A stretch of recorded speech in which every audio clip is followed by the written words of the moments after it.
तो आज हम चर्चा कर रहे हैं प्रतिरोधों का संयोजन, कॉम्बिनेशन ऑफ रेजिस्टर्स।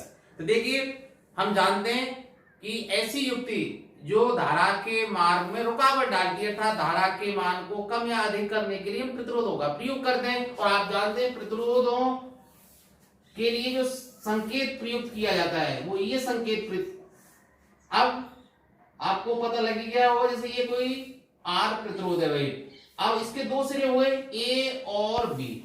इसी तरह आप ये कह सकते हैं सर एक सिंबल और इसका प्रयुक्त होता है। तो देखिए इस प्रतिरोधों को इस तरह से भी हम दर्शाते हैं। तो सीधी सी बात है, दो बिंदुओं ए और बी और इनके मध्य में जो प्रतिरोध है उसको इस तरह से जिगजैग आकृति से दर्शाते हैं, या फिर ऐसे कभी कभी इसको मतलब इस तरह से इसको ब्लैक कर देते हैं और या किसी कलर से इस तरह से भी प्रतिरोध को दर्शाया जाता है। अब चूंकि हमारा टॉपिक क्या है, प्रतिरोधों का संयोजन। अब आप कहेंगे सर प्रतिरोधों को अलग अलग तरीके से जोड़ने की जरूरत क्या पड़ती है? भाई देखो, हमारे घरों में जितने भी इलेक्ट्रॉनिक या विद्युत उपकरण प्रयुक्त किए जाते हैं, आप उनका अगर सर्किट देखें, अंदर से उनको खोलकर देखें, तो विभिन्न प्रकार की युक्तियां जुड़ी होती हैं। उनमें कहीं आईसी लगी हुई है, कहीं ट्रांजिस्टर लगे हुए हैं, कहीं संधारित्र लगे हुए हैं। तो इन सभी युक्तियों के लिए अलग अलग मान की धारा जरूरत और विभवांतर की आवश्यकता होती है। अब चूंकि हमारे घरों में जो विद्युत सप्लाई है वो 220 वोल्ट पर हो रही है। अब 220 वोल्ट तो सभी के लिए आवश्यक नहीं है, तो किसी युक्ति के लिए 100 वोल्ट की आवश्यकता होगी, किसी के लिए 90 वोल्ट की, किसी के लिए 10 एम्पियर की धारा, किसी के लिए 1 एम्पियर की धारा। तो धारा का मान और विभवांतर का मान कम करने के लिए किसका प्रयोग किया जाता है? प्रतिरोधों का, रेजिस्टर्स का प्रयोग किया जाता है। ठीक है, आप सर्किट को देखें, उसमें विभिन्न प्रकार के कार्बन प्रतिरोधक, और कभी तो आपके श्रेणी क्रम में, अभी बात करेंगे हम प्रतिरोधों को कितने तरीके से जोड़ा सकता है, श्रेणी क्रम और समांतर क्रम में। तो कहीं आपको श्रेणी क्रम में जुड़े हुए मिलेंगे, कहीं समांतर क्रम में जुड़े हुए मिलेंगे, कहीं दोनों का कॉम्बिनेशन अर्थात श्रेणी क्रम और समांतर क्रम का कॉम्बिनेशन आपको मिलेगा। और वो क्यों? क्योंकि विद्युत उपकरणों में जितने भी युक्तियां और डिवाइसेस प्रयुक्त किए जा रहे हैं, अर्थात ट्रांजिस्टर, आईसीज या संधारित्र प्रयुक्त किए जा रहे हैं, उनकी क्षमताएं अलग होती हैं और क्षमताएं अलग अलग है, तो उनके लिए विभवांतर और धारा का मान भी अलग अलग चाहिए। अब धारा का मान और विभवांतर का मान अलग अलग करने के लिए विभिन्न प्रकार के प्रतिरोधों का, अलग अलग मान के प्रतिरोधों का उपयोग किया जाना आवश्यक होता है। एक उदाहरण, सरल से एक उदाहरण ले लेते हैं। जैसे मान लेते हैं कोई हमारे पास 9 वोल्ट की बैटरी है भाई, और हमारे पास 3 प्रतिरोध हैं, 3 ओम के। जैसे ये 3 ओम का, एक 3 ओम का और ये 3 ओम का। अब मुझे सर्किट बनाना है, कहीं कोई उपकरण बनाना है जिसमें मुझे 1 एम्पियर की धारा चाहिए। तो कैसे जरूरत पड़ेगी भाई? इन तीनों प्रतिरोधों को श्रेणी क्रम में जोड़ दें। तो तुल्य प्रतिरोध अभी बताएंगे, आप चिंता मत करो। इन तीनों प्रतिरोधों को अगर श्रेणी क्रम में जोड़ दो तो तुल्य प्रतिरोध आ जाएगा 9 ओम। और चूंकि धारा का मान क्या होता है, I बराबर V बटे R। V कितना है? 9 वोल्ट में अभी आपको बता रहा था, तो 9 बटे 9 1 एम्पियर की धारा प्राप्त हो जाएगी। इसी तरह अगर मुझे 9 एम्पियर की धारा चाहिए किसी युक्ति के लिए, तो कैसे क्रम में जोड़े भाई? तीनों जो रेजिस्टर्स हैं हमारे पास, तीनों प्रतिरोध हैं, उनको समांतर क्रम में जोड़ दीजिए, और समांतर क्रम में जोड़ने पर इनका जो तुल्य प्रतिरोध है वो 1 ओम आ जाएगा। और उस स्थिति में क्या आ जाएगा? 9 बटे 1 बराबर 9 एम्पियर की धारा प्राप्त हो जाएगी।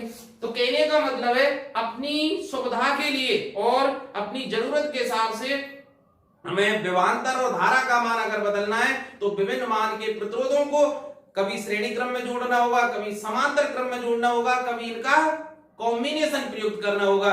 तो इनका तुल्य प्रतिरोध कैसा होता है? श्रेणी क्रम में जोड़ते हैं, और जब समांतर क्रम में प्रतिरोधों को जोड़ा जाता है तो उनका तुल्य प्रतिरोध क्या आता है, और क्या इसमें महत्वपूर्ण बात देखने की होती है, आइए चर्चा करते हैं। तो देखिए, जैसा हम जानते हैं प्रतिरोधों को सामान्यतः हम 2 क्रम में जोड़ते हैं, श्रेणी क्रम और समांतर क्रम। तो इसी कड़ी में सबसे पहले बात करते हैं प्रतिरोधों के श्रेणी क्रम संयोजन की। अब पहले मैं आपको परिभाषा बताने का प्रयास करता हूं कि श्रेणी क्रम संयोजन होता क्या है। जैसे मैं भी बात कर रहा था ना भाई, मेरे पास अगर 3 प्रतिरोधों R1 है, एक R2 है और एक R3 है, आप समझने का प्रयास करना, ये R3 प्रतिरोध है। तो देखिए, जब प्रतिरोधों को इस प्रकार से संयोजित किया जाता है कि एक प्रतिरोध का अंतिम सिरा, देखिए जैसा पहला प्रतिरोध है, इसका अंतिम सिरा ये हुआ, और इस अंतिम सिरे को दूसरे प्रतिरोध के प्रारंभिक सिरे से जोड़ दें, अर्थात ये इसका अंतिम सिरा, दूसरे का प्रारंभिक सिरा ये, इनको आपस में जोड़ दें, और फिर दूसरे प्रतिरोध का जो अंतिम सिरा है उसको तीसरे प्रतिरोध के प्रारंभिक सिरे से अगर जोड़ दें, तो इस प्रकार का संयोजन क्या कहलाएगा? प्रतिरोधों का श्रेणी क्रम संयोजन, अर्थात प्रतिरोधों को एक के बाद एक के क्रम में जोड़ दें, एक सीरीज में, एक लाइन में जोड़ दें। और ध्यान रखना, इस प्रकार के संयोजन की सबसे बड़ी विशेषता क्या होती है कि धारा को जाने के लिए, जैसे यहां सर्किट में आप देख रहे हैं, तीन प्रतिरोध R1, R2 और R3 को मैंने श्रेणी क्रम में जोड़ दिया है, और इस पूरे संयोजन को, अर्थात प्रतिरोधों के इस संयोजन को एक V विभवांतर की बैटरी से जोड़ दिया। अब जैसे ही इस बैटरी से जोड़ा जाएगा, इस परपथ में धारा I प्रवाहित होगी। अब ध्यान से देखिए भाई, जैसे मैं इसको बिंदु A मान लूं और अंतिम सिरे को B मान लेता हूं, अर्थात मैंने तीनों प्रतिरोधों को कहां जोड़ा है भाई? बिंदु A और B के बीच में। अब देखिए भाई, A बिंदु पर कितनी धारा प्रवेश कर रही है? I। B बिंदु पर कितनी निकल रही है? I। तो आप सोचिए, क्या धारा को जाने के लिए दूसरा मार्ग उपलब्ध है? नहीं है। तो ध्यान रखना, प्रतिरोधों का ऐसा संयोजन जिसमें धारा के लिए दूसरा मार्ग उपलब्ध ना हो, अर्थात प्रत्येक प्रतिरोध से प्रवाहित धारा का मान समान रहे, तो ऐसा संयोजन क्या कहलाता है? प्रतिरोधों का श्रेणी क्रम संयोजन। तो बात आई ना समझ में? प्रतिरोधों का ऐसा संयोजन जिसमें प्रत्येक प्रतिरोध में प्रवाहित धारा का मान समान रहे, प्रतिरोधों का श्रेणी क्रम संयोजन कहलाता है। अब देखिए, धारा प्रत्येक प्रतिरोध में, जैसे इसमें I प्रवेश कर रही है, बाहर कितनी निकल रही है? I। दूसरे में कितनी प्रवेश कर रही है? I। तीसरे में कितनी प्रवेश कर रही है? I। तो हर प्रतिरोध में प्रवाहित धारा का मान क्या है? यहां I है। बात ध्यान रखना भाई। तो आप शुरुआत कैसे करेंगे? ठीक है भाई। तो सबसे पहले आप परिभाषा कैसे लिखेंगे? ध्यान रखना भाई, प्रतिरोधों का ऐसा संयोजन जिसमें एक प्रतिरोध के अंतिम सिरे को दूसरे प्रतिरोध के प्रारंभिक सिरे से जोड़ा जाता है, अर्थात प्रत्येक प्रतिरोध में प्रवाहित धारा का मान समान रहता है, प्रतिरोधों का श्रेणी क्रम संयोजन कहलाता है। जैसा आप चित्र में देख रहे हैं कि R1, R2 और R3 प्रतिरोधों को एक के बाद एक, अर्थात श्रेणी क्रम में जोड़ा गया है। ठीक है। अब इसके तुल्य प्रतिरोध के लिए हम सूत्र की स्थापना करेंगे भाई। तो देखिए भाई, जो पॉइंट आपको लिखना है इसको जरूर लिखना है भाई। प्रतिरोधों के श्रेणी क्रम संयोजन में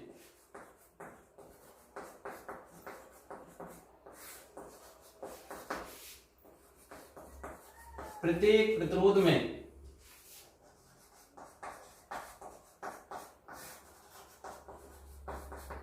प्रवाहित धारा का मान समान रहता है।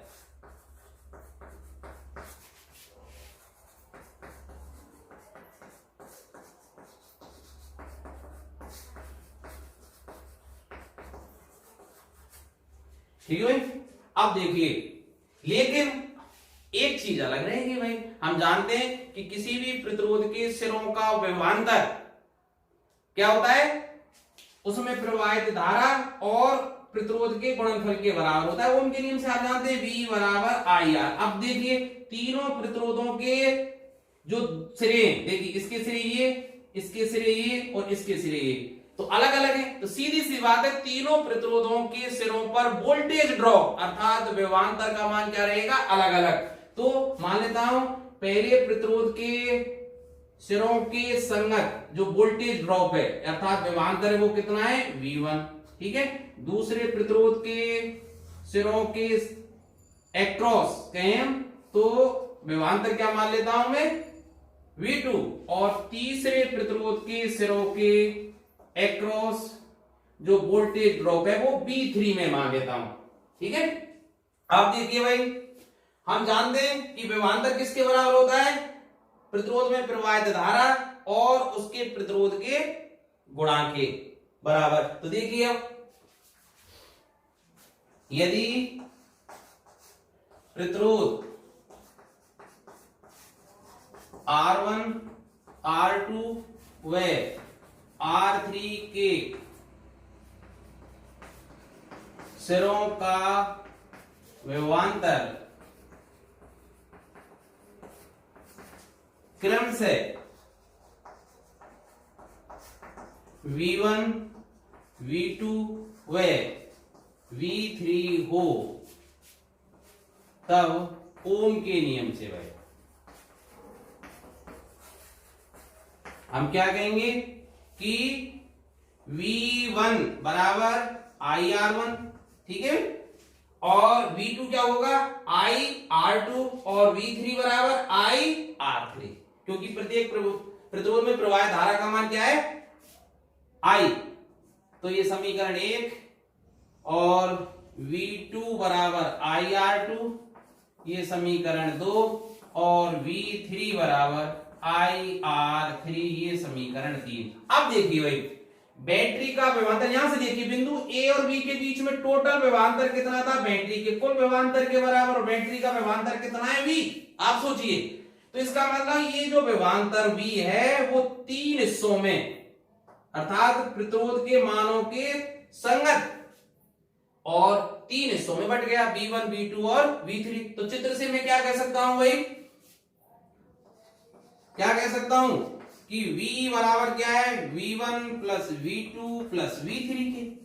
अब इसमें समीकरण 1 2 3 से मान रख दीजिए, तो मैं क्या कह सकता हूं V बराबर IR1 प्लस IR2 और V3 का मान क्या है IR3। यहां से लिख दिया मैंने IR1 IR2 और IR3। तो देखिए भाई V बराबर I कॉमन है ना, R1 plus R2 plus R3, ये समीकरण 4। अब थोड़ी देर के लिए मान लेते हैं भाई, देखिए हमें निकालना क्या है यहाँ प्रतिरोधों के श्रेणी क्रम संयोजन में, और मैंने यहाँ 3 प्रतिरोधों को श्रेणी क्रम में जोड़ा। अब 3 के बजाय अगर एक ही प्रतिरोध मुझे प्रयुक्त करना होता तो कितने ओम का करना होता, अर्थात इन तीनों प्रतिरोधों के स्थान पर कौन सा प्रतिरोध लगाया जाए कि प्रतिरोध का मान इन तीनों के तुल्य आ जाए भाई। तो इसके इक्विवेलेंट में सर्किट बनाने का प्रयास करता हूं भाई। इसका तुल्य परपथ कैसे बनाएंगे, अर्थात इस तरह से आप चित्र बना के इसके बराबर में आगे बना देना भाई। किस तरह, जैसे ये बैटरी है हमारी, ये प्लस और ये माइनस, इसका ये विभवांतर कितना है V है, और देखिए ये सिरा मेरा A हुआ और इन ये प्रतिरोध जोड़ दिया और ये सिरा क्या है B, और इसके तुल्य प्रतिरोध को मैं क्या मान लेता हूं RS, जिससे याद रहे भाई resistors in series, resistors in series, प्रतिरोध श्रेणी क्रम में, ठीक है भाई। तो देखिए ये 3 प्रतिरोध जुड़े हुए थे R1 R2 R3, इन तीनों का तुल्य प्रतिरोध मैंने क्या मान लिया RS। अब देखिए A और B के सिरों के बीच का विभवांतर कितना होगा V, तो ओम का नियम क्या कहेगा भाई, V अर्थात किसी प्रतिरोध के सिरों का विभवांतर किसके बराबर होता है, उसमें प्रवाहित धारा और उसके प्रतिरोध के गुणा के बराबर। सर्किट में धारा कितनी है I, तो देखिए यहां धारा कितनी जा रही है I, तो V बराबर क्या होगा, V बराबर क्या होगा IRS, याद आ गया ना, V बराबर क्या होगा IRS। यदि तुल्य प्रतिरोध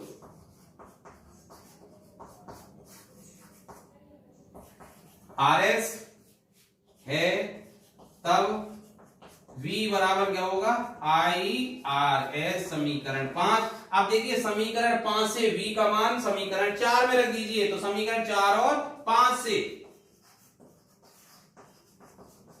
क्या लिख सकता हूं भाई, V के स्थान पर IRS बराबर IR1 plus R2 plus R3।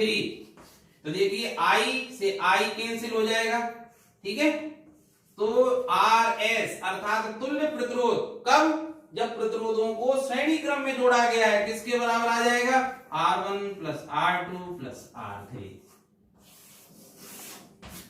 और ये समीकरण 6। तो आप देखिए ध्यान से कि यदि प्रतिरोधों को श्रेणी क्रम में जोड़ा जाए तो तुल्य प्रतिरोध का मान किसके बराबर है, जोड़े गए प्रतिरोधों के योग के बराबर। जैसे R1 अगर कितना होता है 10 ओम, R2 कितना होता है 5 ओम और R3 बराबर होता है 15 ओम, तो तुल्य प्रतिरोध कितना आ जाता है भाई 10 + 5 + 15 अर्थात 30 ओम। इसका मतलब क्या हुआ, ध्यान से सोचिए कि यदि प्रतिरोधों को श्रेणी क्रम में जोड़ा जाता है तो तुल्य प्रतिरोध का मान बड़े से बड़ा जो प्रतिरोध होता है उससे भी अधिक प्राप्त होता है, अर्थात जोड़े गए प्रतिरोधों के योग के बराबर प्राप्त होता है। जैसे यहाँ बड़े से बड़ा कितना है 15 ओम और तुल्य प्रतिरोध कितना है 30 ओम, क्योंकि इनके योग के बराबर है।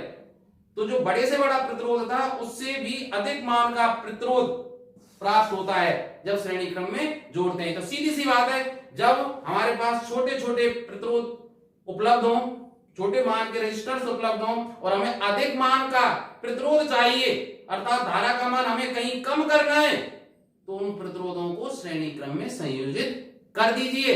अब इससे संबंधित कुछ महत्वपूर्ण तथ्यों को मैं आपको बताता हूं, इनको आप अपनी कॉपी में अवश्य नोट कर लें।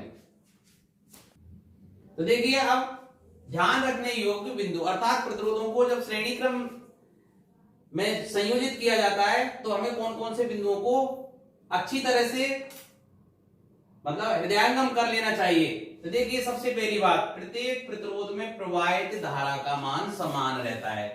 बात आगे समझ में, क्योंकि भाई जब प्रतिरोधों को श्रेणी क्रम में जोड़ा जाता है तो देखिए, जैसे ये R1 है, ये R2 और ये R3, ये तीन प्रतिरोध मैंने श्रेणी क्रम में जोड़े। तो अब देखिए, धारा जैसे यहाँ I प्रवेश कर रही है तो धारा के लिए कोई अल्टरनेटिव है ही नहीं कि वो दूसरे मार्ग से जा सके, क्योंकि बिंदु A और B के बीच प्रतिरोधों को मैंने श्रेणी क्रम में जोड़ा है, एक लाइन में जोड़ा है। धारा कहीं और दूसरे मार्ग से जा ही नहीं सकती, धारा के पास कोई विकल्प है ही नहीं, इसलिए प्रत्येक प्रतिरोध से प्रवाहित धारा का मान समान रहेगा। ध्यान रखना भाई इस बात का। अब देखिए, नंबर 2 पॉइंट पर आइए। प्रतिरोध के सिरों का विभवांतर उसके प्रतिरोध R के समानुपाती होता है। जैसा मैंने बताया था, किसी भी प्रतिरोध के सिरों का विभवांतर किसके बराबर होता है, उस प्रतिरोध में प्रवाहित धारा और उस प्रतिरोध वो कितने ओम का प्रतिरोध है उसके गुणनफल के बराबर होता है। जैसे R1 है, इसके सिरों का विभवांतर अभी निकाला था ना कि V1 किसके बराबर होगा, उसमें प्रवाहित धारा I और कितने ओम का है भाई R2 ओम का।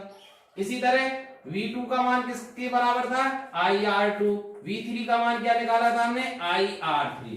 ठीक है, तो प्रत्येक प्रतिरोध के सिरों का जो विभवांतर है उसमें प्रवाहित धारा और प्रतिरोध के गुणनफल के बराबर था।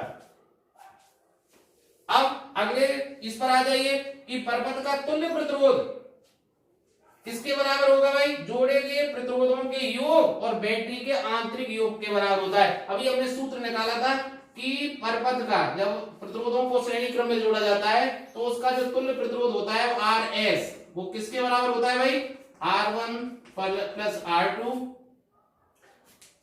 Plus R3।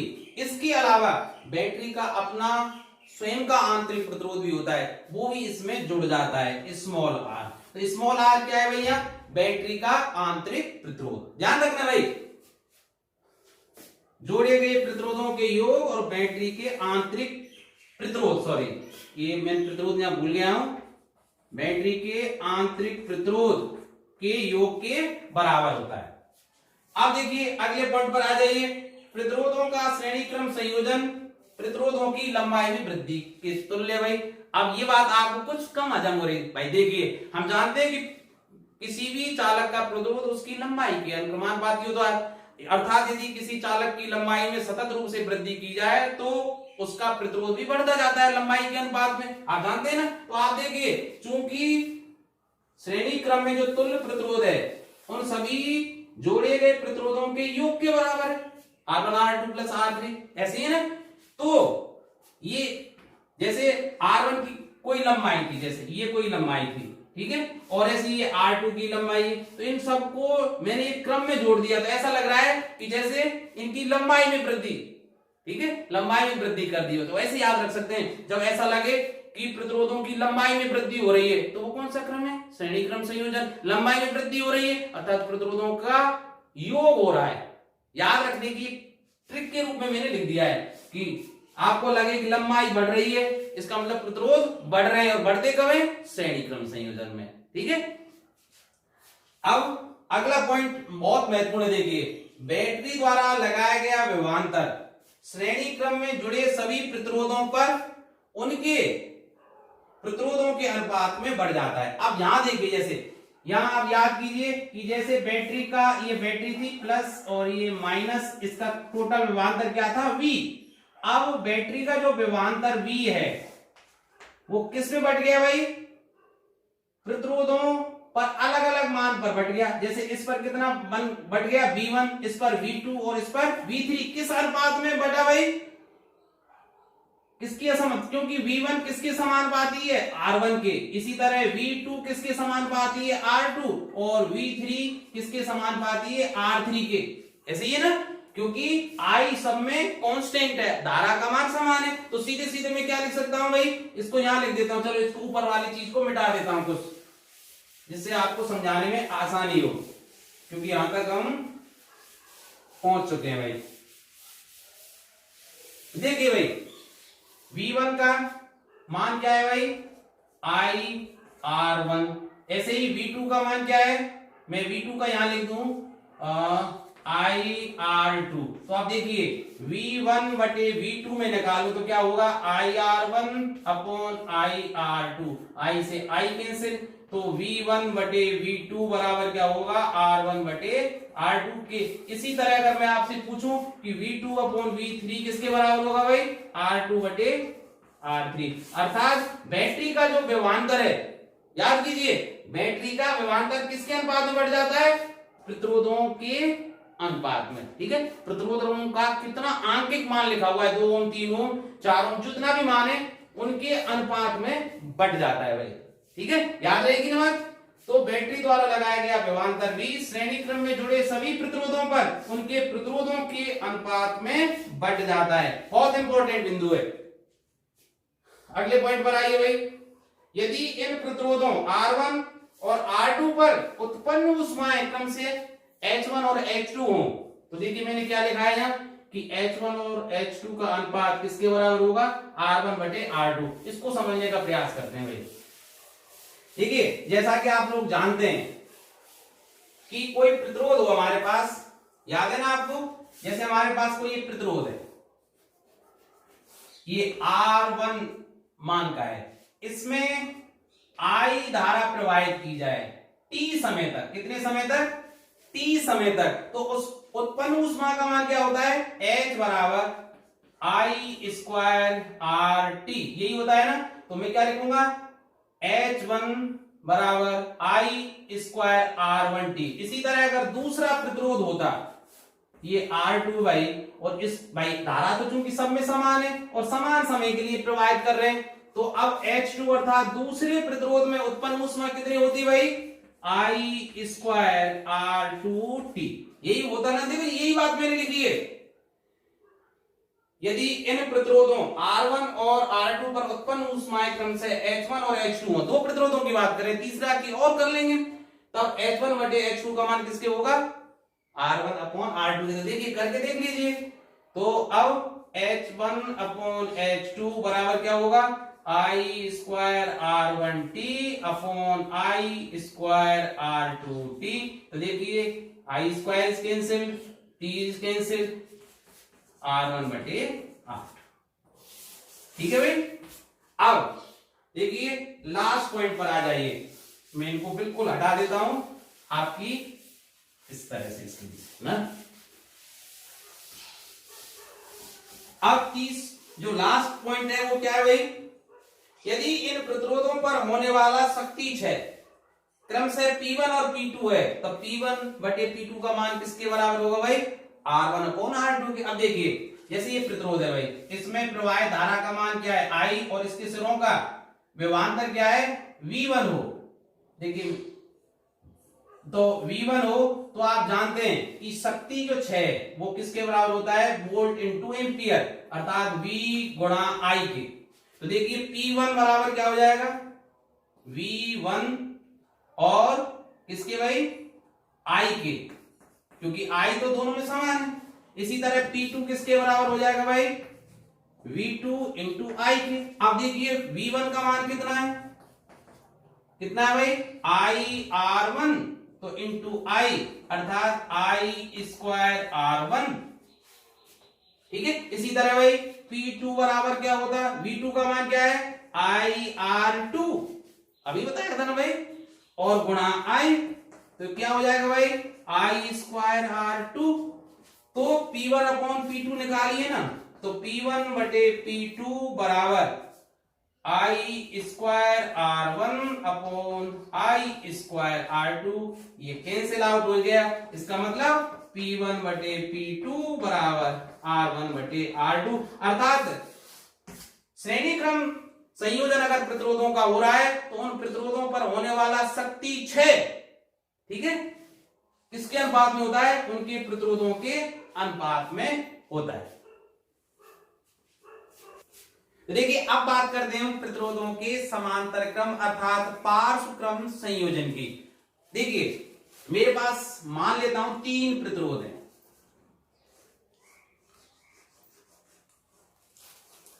ये R1, इसी तरह वही एक और है, चलो इसको मान लेता हूं इस तरह, और ये है एक और है, ये R2, ये R3। तो देखिए समांतर क्रम, देखिए अपने आप याद रखिए समांतर क्रम में क्या करते हैं, इस तरह से 3 रेखाएं खींचते हैं भाई, ये तीनों समांतर क्रम में है, ऐसे ही ना भाई, अर्थात इनकी प्रत्येक अब देखिए समांतर क्रम में संयोजित इस हिसाब से अगर हम करें तो देखिए तीनों प्रतिरोधों को कैसे जोड़ेंगे भाई, कि इन तीनों प्रतिरोधों के प्रारंभिक सिरों को एक जगह जोड़ दिया जाए इस तरह से भाई, और अंतिम सिरों को एक जगह जोड़ दिया जाए इस तरह से। तो इससे क्या होगा, तीनों प्रतिरोधों के सिरों का जो विभवांतर है, सॉरी, तीनों प्रतिरोधों के सिरों का विभवांतर क्या रहेगा, समान। तो अलग हो गया ना भाई, थोड़ी सी खांसी हो रही, कोई बात नहीं, इसके लिए खेद है। हाँ तो देखिए दोबारा से हम आते हैं परिभाषा पर, कि जब 2 या 2 से अधिक प्रतिरोधों को इस प्रकार जोड़ा जाता है, इस प्रकार जोड़ा जाता है कि उनके प्रारंभिक सिरे एक जगह पर और अंतिम सिरे एक जगह पर जोड़ दिए जाएं, तो इस प्रकार का संयोजन प्रतिरोधों का समांतर क्रम संयोजन कहलाता है। जैसे 2 बिंदु हैं A और B, यदि सभी प्रतिरोधों के प्रारंभिक सिरे A बिंदु से जोड़ दिए जाएं और अंतिम सिरे कहां जोड़ दिए जाएं, B सिरे से जोड़ दिए जाएं, तो इस प्रकार का जो संयोजन है वो क्या कहलाएगा, समांतर क्रम संयोजन कहलाता है। और संयोजन की सबसे बड़ी विशेषता क्या है, कि इस प्रकार के संयोजन में प्रतिरोधों के जितने भी प्रतिरोध जोड़े गए समांतर क्रम में, उन सभी के सिरों का विभवांतर समान रहेगा। याद रही ना भाई, इस प्रकार के संयोजन की सबसे बड़ी विशेषता क्या है, कि इन सभी जोड़े गए प्रतिरोधों के सिरों का विभवांतर समान रहेगा। तो देखिए मैंने अब 3 प्रतिरोधों को R1 और जो R2, मेरे पास 3 प्रतिरोध थे, सॉरी ये R3 है। तो देखिए 3 जो प्रतिरोध मेरे पास थे R1, R2 और R3, इन तीनों को मैंने 2 बिंदुओं A और B के बीच जोड़ दिया है, अर्थात 2 उभयनिष्ठ बिंदुओं A और B के बीच इस प्रकार से जोड़ा है कि तीनों के प्रारंभिक सिरे A सिरे से और तीनों के अंतिम सिरे जो हैं वो B बिंदु से जोड़ दिए भाई। अब इस प्रकार के संयोजन में क्या अंतर रहेगा भाई, तुलना कीजिए श्रेणी क्रम और समांतर क्रम संयोजन। श्रेणी क्रम संयोजन में तीनों प्रतिरोधों के सिरे अलग अलग थे, इसलिए विभवांतर V1, V2, V3 आए थे। अब यहां देखिए तीनों प्रतिरोधों के प्रारंभिक सिरे एक जगह पर हैं और अंतिम सिरे एक जगह पर हैं, अर्थात प्रारंभिक सिरे और अंतिम सिरे अलग अलग है ही नहीं, तो विभवांतर अलग अलग कैसे होगा। इसलिए बैटरी का अगर विभवांतर V है तो सोचिए इन तीनों प्रतिरोधों R1, R2 और R3 के सिरों का विभवांतर V कितना होगा, V होगा। अर्थात प्रतिरोधों का ऐसा संयोजन जिसमें सभी प्रतिरोधों के सिरों का विभवांतर समान रहता है, प्रतिरोधों का समांतर क्रम संयोजन कहलाता है। तो दूसरी परिभाषा याद हो गई ना भाई। अब देखिए यदि इस संयोजन में प्रवाहित धारा I है, इस तरह से I आ रही है, तो देखिए इस बिंदु A पर कितनी धारा प्रवेश करेगी, I।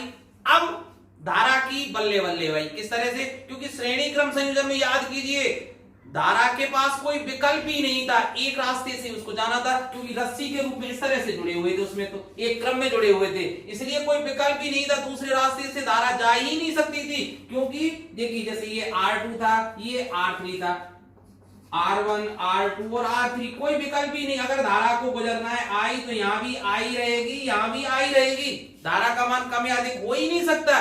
क्यों? अगर एक भी प्रतिरोध को मैं रास्ते से हटा दूं तो करंट स्विच ऑफ, मतलब धारा का मार्ग ही अवरुद्ध हो जाता है। लेकिन धारा यहां चॉइस है धारा के पास, अगर इसको मैं बंद कर दूं या कट कर दूं तो धारा यहां से गुजर सकती है, यहां से जा सकती है। इसका मतलब धारा अब 3 हिस्सों में बटेगी।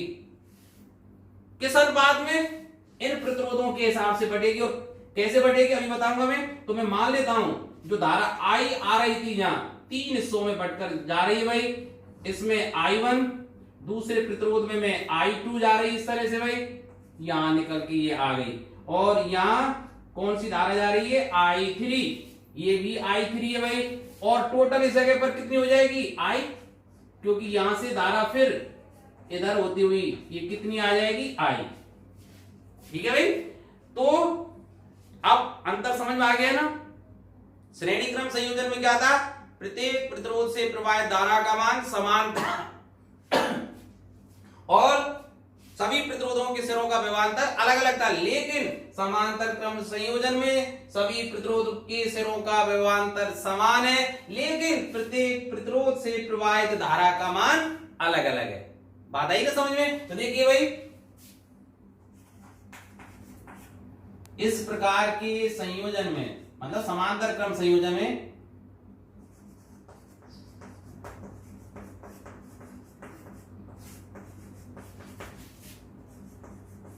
सभी प्रतिरोधों के सिरों का विभवांतर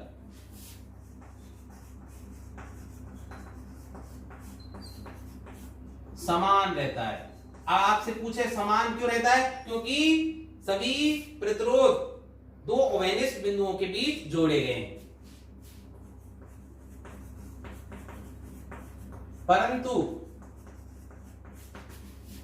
प्रतिरोधों में प्रवाहित धारा का मान अलग अलग होता है।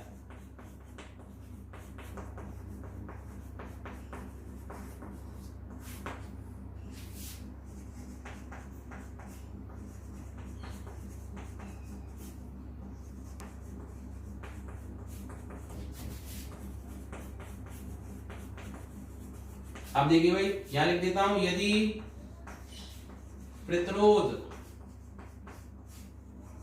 R1, R2 व R3 में प्रवाहित धारा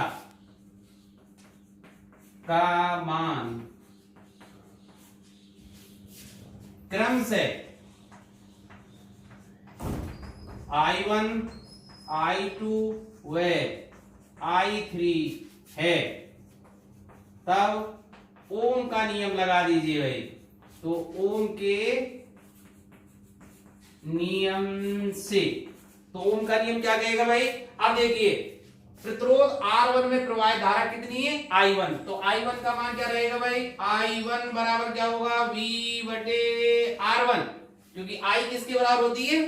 V बटे R की। ओम के नियम को गलत मत लगा देना भाई। ओम का जो नियम है उसको लगाने का सबसे सरल तरीका इस तरह से याद कर लीजिए। आप एक त्रिभुज बनाइए और इस तरह से खींच दीजिए, तो भाई V बराबर IR, ठीक है? तो V बराबर IR, और जब I का मान मुझे चाहिए तो I बराबर क्या होगा भाई? V बटे R, और जब R का मान मुझे चाहिए तो R बराबर V बटे I, है ना अच्छी ट्रिक? तो देखिए, तो I1 बराबर क्या होगा? क्योंकि तीनों प्रतिरोधों के सिरों का विभवांतर V है, सभी के सिरों का विभवांतर, तो देखिए R1 के सिरों का विभवांतर भी V है, तो V बटे R1। इसी तरह भाई ये समीकरण 1 नाम दे देता हूं, तो I2 अर्थात द्वितीय प्रतिरोध में प्रवाहित धारा का मान क्या होगा भाई? V/R2 ये समीकरण 2 तथा I3 बराबर क्या होगा V/R3 ये समीकरण 3। अब आप सोचिए कुल धारा इस परपथ में प्रवाहित धारा का मान क्या था I, और I कितने भागों में बटी, 3 भागों में, I1 I2 और I3 में। तो मैं इसको लिख देता हूं, परंतु I बराबर क्या था I1 plus I2 plus I3। I1 I2 और I3 के मान समीकरण 1 2 3 से यहां रख दीजिए भाई। तो मैं क्या लिख सकता हूं, I बराबर V/R1 plus V/R2 plus V/R3, या I बराबर यहां से मैं V कॉमन अगर निकाल लेता हूं तो 1/R1 plus 1/R2 plus 1/R3, और ये समीकरण 4। ठीक है भाई। आप सोचिए, मैं थोड़ा सा यहां इसको हटा देता हूं भाई, और इसको भी हटा देता हूं क्योंकि तुल, ठीक है। अब देखिए मुझे यहां क्या निकालना है कि 3 प्रतिरोध जो मैंने समांतर क्रम में संयोजित किए इनका तुल्य प्रतिरोध क्या होगा। तो देखिए तुल्य प्रतिरोध अर्थात मैं R1 R2 और R3 को समांतर क्रम में जोड़ने की बजाय एक ही प्रतिरोध इनके स्थान पर लगाना चाहूं तो वो कितने ओम का होगा, इक्विवेलेंट रेजिस्टेंस कितने का होगा। तो मैं मान लेता हूं भाई इसका जो तुल्य प्रतिरोध है वो RP है, रेजिस्टेंस इन पैरेलल। ठीक है, वहां मैंने RS से तुल्य प्रतिरोध को व्यक्त किया था, रेजिस्टेंस इन सीरीज। ठीक है, तो यहां देखिए प्लस ये माइनस और तुल्य प्रतिरोध यहां RP मान लेता हूं। ठीक है, तो ये बिंदु A हुआ, ये बिंदु B हुआ, और ये तुल्य प्रतिरोध RP। धारा कितनी आ रही है I। तो देखिए इसके स्वरूप का विभवांतर कितना है, बैटरी का विभवांतर के बराबर, और बैटरी का विभवांतर कितना है V। तो V बराबर क्या होगा IRP। ठीक है, तो इससे I का मान कितना, अर्थात इस परपथ में प्रवाहित धारा जो कुल I है वो किसके बराबर होगी, I बराबर क्या होगी, बैटरी का विभवांतर बटे तुल्य प्रतिरोध। ठीक है, तो यहां लिख देता हूं, यदि परपथ का तुल्य प्रतिरोध RP है तब परपथ में प्रवाहित धारा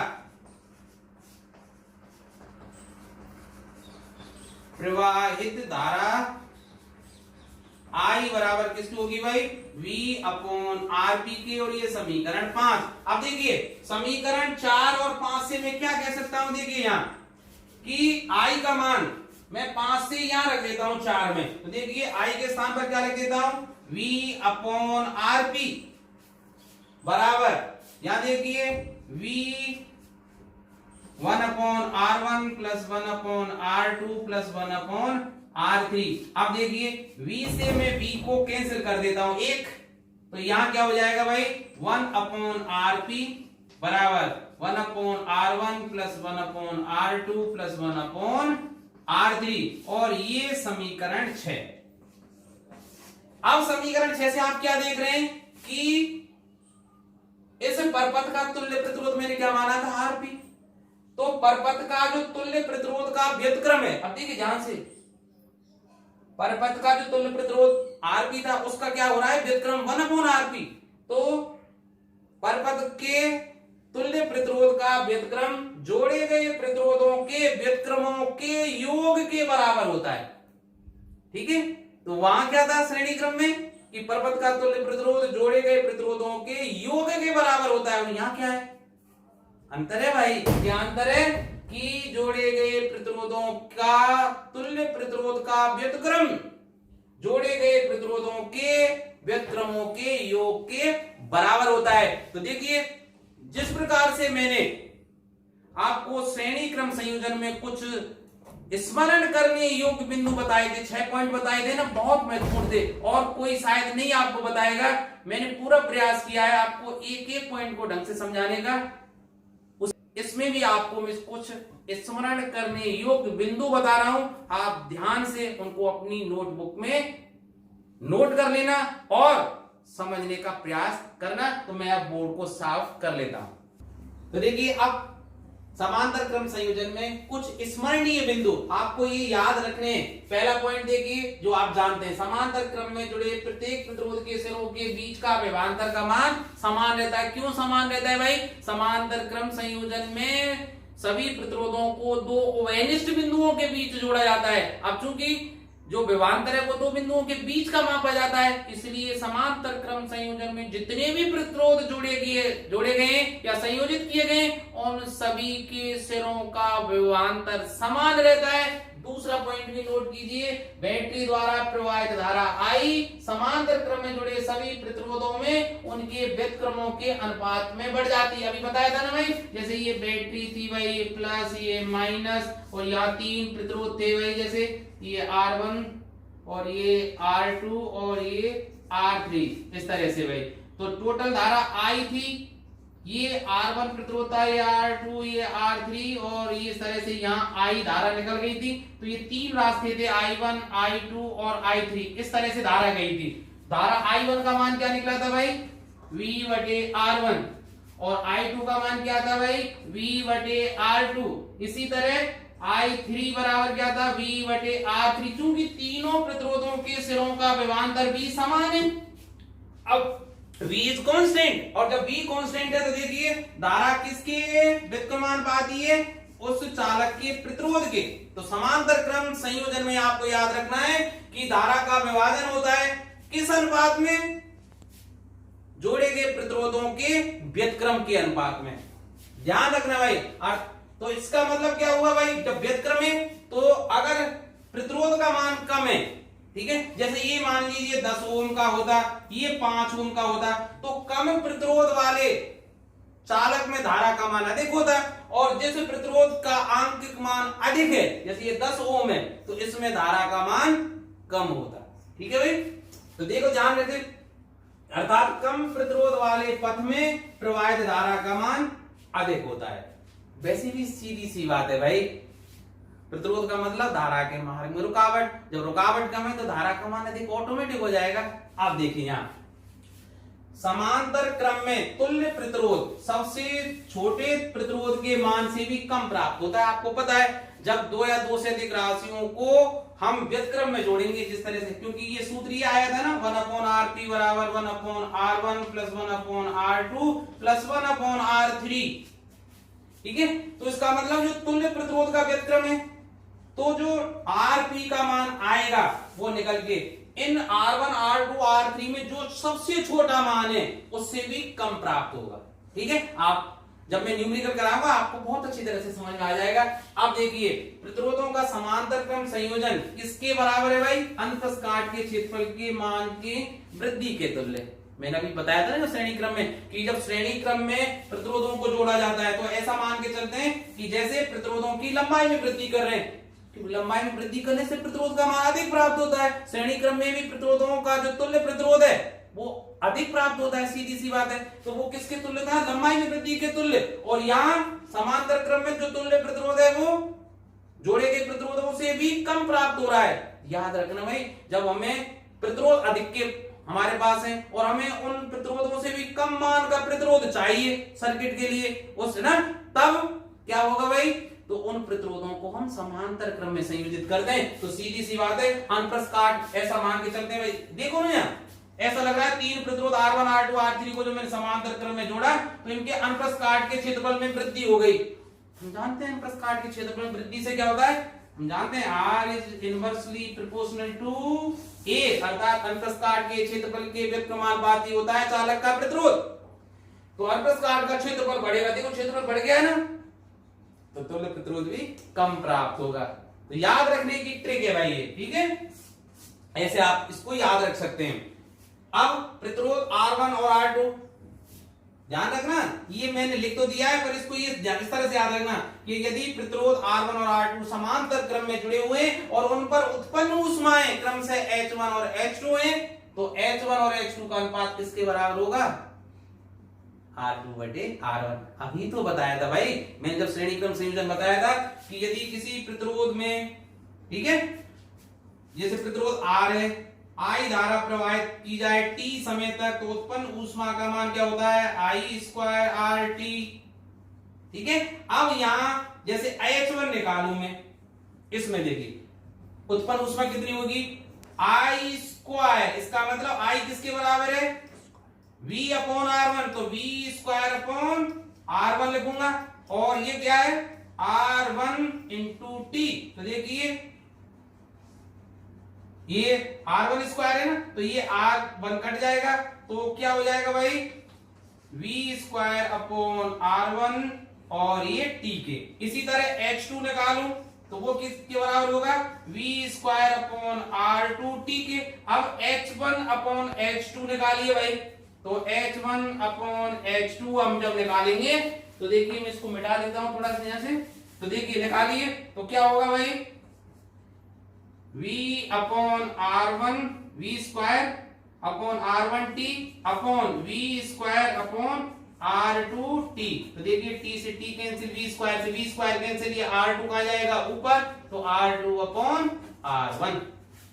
पता लग गया ना। इसी तरह भाई समांतर क्रम में जुड़े प्रतिरोध R1 और R2 पर शक्ति क्षय क्रम से P1 और P2 हो, तो ये भी P1 बटे P2 किसके बराबर आ जाएगा R2 बटे R1, क्योंकि हम जानते हैं अभी मैंने श्रेणी क्रम संयोजन बताया था कि शक्ति क्षय किसके बराबर होता है I गुणा V, ठीक है। और I का मान कैसे निकालेंगे V अपॉन R1, तो वो व्युत्क्रम में आ जाएगा, क्योंकि धारा का मान क्या है जोड़े गए प्रतिरोध, जो प्रतिरोध है उसके व्युत्क्रम के अनुपात में। भाई अब दो बिंदु और मैं बताऊंगा जो श्रेणी क्रम और समांतर क्रम में बहुत ही, अब देखिए सबसे महत्वपूर्ण बिंदु में दो आपको बताने जा रहा हूं जो आपको बहुत अच्छी तरह से याद रखने हैं, क्योंकि न्यूमेरिकल सॉल्व करने में आपको बहुत आसानी रहेगी। देखिए अभी मैंने आपको बताया था प्रतिरोधों का श्रेणी क्रम संयोजन, जैसे तीन प्रतिरोध थे R1, ये R2 और ये R3, तो इनका तुल्य प्रतिरोध क्या आया था भाई RS बराबर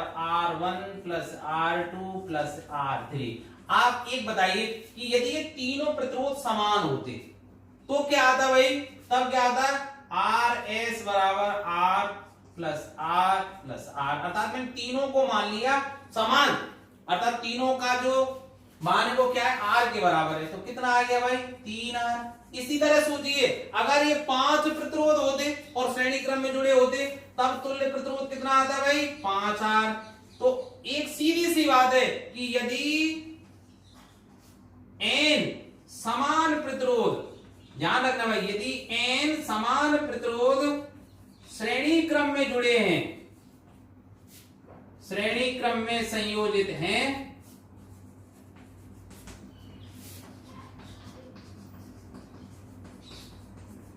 तो तुल्य प्रतिरोध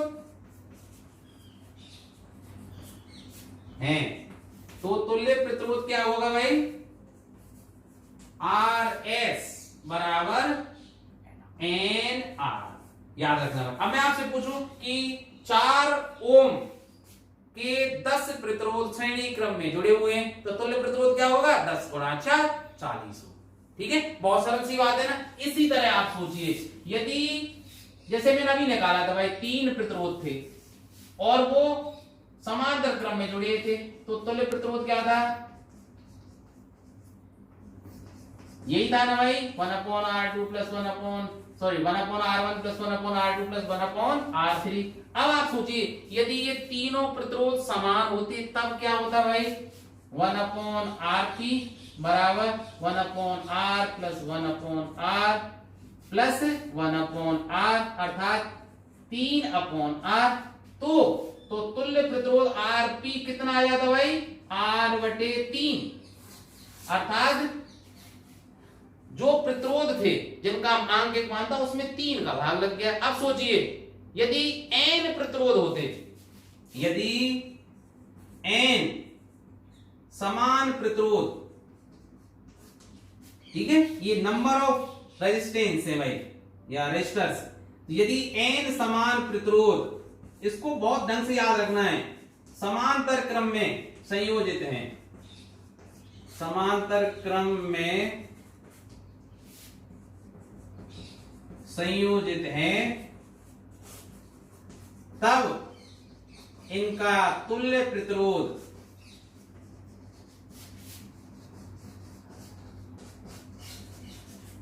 कैसे निकालेंगे भाई? आर पी बराबर आर बटे एन। बात आई ना समझे भाई? तो अब मैं कहता हूं, पूछता हूं आपसे, तुरंत बताना है आपको, यदि 10 ओम के 5 प्रतिरोध समांतर क्रम में जुड़े हुए हैं तो तुल्य प्रतिरोध क्या होगा? 10 बटे 5 2। सरल है ना? हाँ, एक चीज और, चलते चलते एक चीज और बता देता हूं, यदि प्रतिरोध दो ही होते, सोचो, यदि R1 और R2 प्रतिरोध, दो प्रतिरोध है मेरे पास और इनको समांतर क्रम में जोड़ा जाए तो तुल्य प्रतिरोध कैसे निकालते भाई? कैसे निकालते? याद कीजिए, 1/RP बराबर क्या होता? 1/R1 प्लस 1/R2 अर्थात 1/RP बराबर इनका एलसीएम R1 R2 आ गया भाई, तो R2 प्लस R1। ठीक है, तो तुल्य प्रतिरोध RP क्या हो जाता है? इसका व्युत्क्रम, क्योंकि इसका व्युत्क्रम कर रहे हैं तो मुझे तो RP चाहिए ना, दोनों का तुल्य प्रतिरोध।